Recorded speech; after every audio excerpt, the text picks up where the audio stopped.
Xeyrəddin Barbarossa 1475-ci ildə Lesbos adasında əskər ailəsində anadan olmuşdu.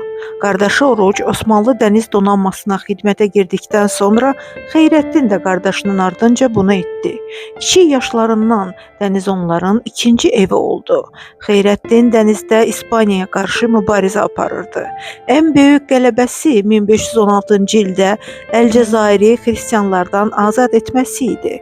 Aralıq dənizini Osmanlılara qaytardı. İtalyanlılar ona Barbarossa ləqəbi vermişdilər. Xeyrəddin Barbarossa Sultan Süleymanın baş admiralı seçildi. 1538-ci ildə Prevezdə Xeyrəddin Barbarossa Birləşmiş Xristian Dəniz Donanmasına qalib gəldi. O, Andaluziyadan qaçan müsəlmanlara yardım edirdi.